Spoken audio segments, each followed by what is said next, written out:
World red ક્રોસની ઉજવણીનો રથ નખત્રાણા પહોંચતા ભવ્ય સ્વાગત. વર્લ્ડ રેડ ક્રોસ ડેની ઉજવણીના ભાગરૂપે ગુજરાત રાજ્યના શાખાના ચેરમેન અજયભાઈ પટેલના પ્રયત્નોથી આખા ગુજરાતમાં રેડ ક્રોસ રથના માધ્યમથી સંસ્થાની માનવીય પ્રવૃત્તિઓથી જનતાને જાણકારી આપવાના અને દરેક શાખાઓને કાર્યક્ષમ કરવાના હેતુથી આખા ગુજરાતને આવરી લેતા 4 વિભાગ કરી અલગ અલગ વિભાગોમાં રથોનું પ્રસ્થાન કરાતા મંગળવારે એક રથ કચ્છ જિલ્લાના નખત્રાણા ખાતે આવી પહોંચતા તાલુકા શાખાના ચેરમેન હીરાલાલ સોનીએ સ્વાગત કરતા રેડક્રોસની માનવતાવાદી પ્રવૃત્તિઓથી માહિતગાર કર્યા હતા. કુમારી ધ્રુવી, કુમારી હેની અને કુમારી આરીવે કંકુ ચોકાથી તિલક કરી ખુલ્લો મૂકવામાં આવેલ. વેપારી મંડળના પ્રમુખ હેમેન્દ્રભાઈ કંસારાએ રેડક્રોસની માનવતાવાદી પ્રવૃત્તિઓને બિરદાવી હતી.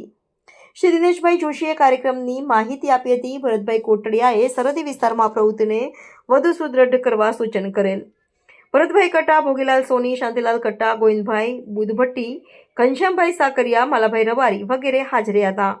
બ્રેગિનભાઈ અને મેબ્રિનભાઈએ વ્યવસ્થા સંભાળી હતી. ચૈતન્ય હનુમાન ગણેશ ચોકમાં પાંજી દુકાન પાસેના જાહેર કાર્યક્રમમાં ટ્રાફિક પોલીસે સુંદર વ્યવસ્થા સંભાળી હતી.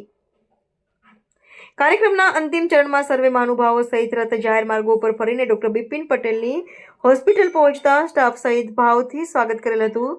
બ્રેગિનભાઈ અને મેબ્રિનભાઈએ વ્યવસ્થા સંભાળી હતી. 2 કલાકની જાહેર કાર્યક્રમ લોકોએ માણ્યો હતો.